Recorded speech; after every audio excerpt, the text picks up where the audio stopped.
પ્રભુનું સુખ ગૌણ થઈ ગયું. જ્યાં લૌકિક વિચાર મનમાં આવ્યો, મારે મારી સખીઓ સાથે વાત કરવી છે. એ બળદગાડું છે ને સંસારનું પ્રતીક છે. પતિ અને પત્ની સંસારનું વહન કરનારા બળદગાડાના બંને પૈડા છે. અને એ બળદગાડાની અંદર દૂધ દહીં ગોરસના માટલા ભર્યા હતા. એ છે બધા સંસારના વિષય રસો.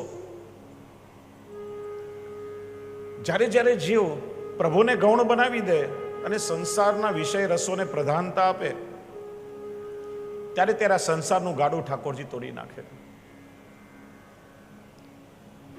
ઘણી વાર આપણી સાથે લૌકિકમાં એવું થાય.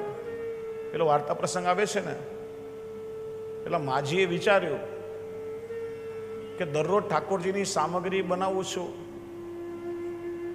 તો એક સાથે 20-25 દિવસ ચાલે એટલી સામગ્રી સાથે બનાવી લઉં તો રોજ રોજ બનાવવાની ઝંઝટ ના થાય. એક સાથે 15 દિવસની સામગ્રી બનાવી અને ઠાકોરજી એક સાથે બધી અરોગી ગયા. હા, પ્રભુ કે 15 દિવસની સામગ્રી એક સાથે બનાવી લઈશ, પછી તારું મન મારામાં નહીં લાગે, પછી લૌકિક કામમાં લાગશે. પેલું તો તારું મન મારામાં હતું કે આજે ઠાકોરજીને આ સામગ્રી બનાવી છે, આજે આ સામગ્રી બનાવી છે. એટલે ઠાકોરજી એટલા કૃપાળુ છે ને, ક્યારેક જીવનમાં કોઈક એવી ઘટના ઠાકોરજી આપે ને,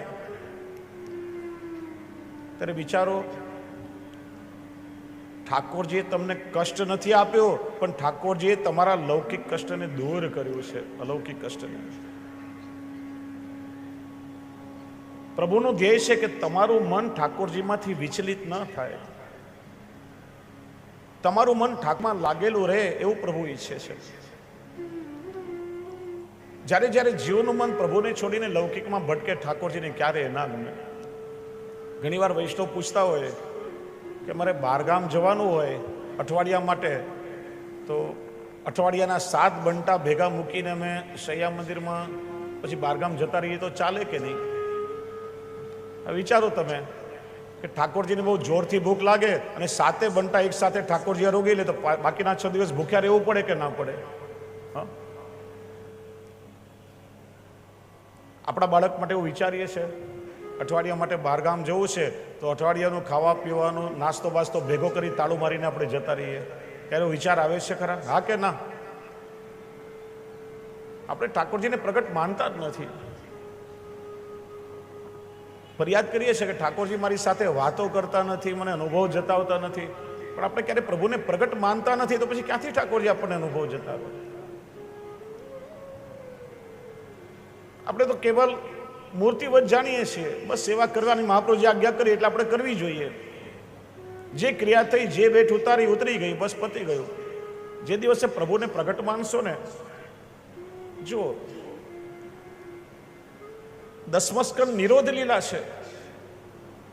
નિરોધનો અર્થ શું થાય? લૌકિક સંસારના પ્રપંચોનું વિસ્મરણ અને મનનું પૂર્ણ રૂપે પ્રભુમાં પ્રવણ, ત્યારે નિરોધ કહેવાય. હા, ખાલી સંસારનું વિસ્મરણ નિરોધ ના કહેવાય, ખાલી સંસારને ભૂલવો એ નિરોધ ના કહેવાય. ભાઈ તમે ઊંઘની ગોળી ખાઈને ઊંઘી જાઓ ને તો એ સંસાર ભૂલાઈ જાય બધો, તો કઈ નિરોધ ના કહેવાય. સંસારના પ્રપંચો ભૂલો અને સાથે મન પૂર્ણ રૂપે પ્રભુમાં લાગે ને ત્યારે નિરોધ સિદ્ધ થાય. અને પુષ્ટિ માર્ગની ફલદશા શું? કે ભક્તનો ભગવાનમાં નિરોધ થાય એમ ભગવાનનો પણ ભક્તમાં નિરોધ થઈ જાય છે. ભક્ત ભગવાન વગર ના રહી શકે એમ ભગવાન પણ ભક્ત વગર ના રહી શકે, એ નિરોધની અવસ્થા છે. જો નાનું બાળક હોય, દરરોજ માં જમાડતી હોય ને તો એ માના હાથે જમે, બીજા કોઈના હાથે ના જમે. માં ક્યાંક મમ્મી બહારગામ ગઈ હોય ને તો થાળી લઈને પાછળ દોડવું પડે, પેલો હાથમાં જ ના આવે. દરરોજ હાલરડા ગાઈને માં ઊંઘાડતી હોય તો માના હાલરડા ગાઈને જ બાળક સૂવે, બીજા કોઈથી ના સૂવે. એમ જે ભક્ત સ્નેહથી પ્રભુની સેવા કરે ને, ભગવાનને પણ એ ભક્તનો નિરોધ થઈ જાય. એના વગર ઠાકોરજીને ના ગમે. આજે આપણને સંસાર પણ જોઈએ છે ને ઠાકોરજી પણ જોઈએ છે. જે દિવસે મનમાં એવું લાગશે ને હું મારા પ્રભુ વગર હવે નહીં રહી શકું. યાદ રાખો, તે દિવસે ઠાકોરજી પણ તમારા વગર નહીં રહી શકે. પ્રભુને તમારા વગર નહીં ગમે. આજે ઠાકોરજી આપણી સાથે બોલતા નથી એનું કારણ કે આપણે ઠાકોરજી વગર રહી શકીએ છીએ એટલા માટે. પ્રભુ વગર આપણે રહીએ છીએ એટલે ઠાકોરજી આપણને અનુભવ નથી જતાવતા. જે દિવસે પ્રભુને એવું લાગશે કે મારો જીવ હવે મારા વગર નહીં રહી શકે, તે દિવસે ઠાકોરજી પણ તમારા વગર નહીં રહી શકે. એ જ ક્ષણે પ્રભુ તમારી સામે પ્રગટ થઈ જશે.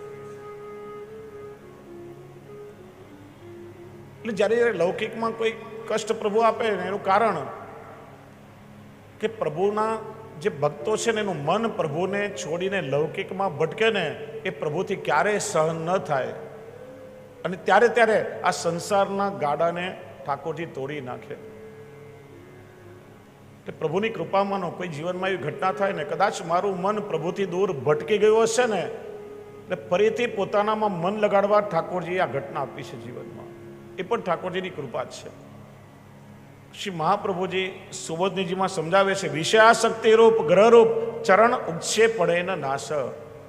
આ શકટભંજન લીલા કરી વ્રજવાસીઓની લૌકિક ઘરની આસક્તિ ઠાકોરજીએ છોડાવી છે અને પોતાનામાં એમનો નિરોધ સિદ્ધ કર્યો છે.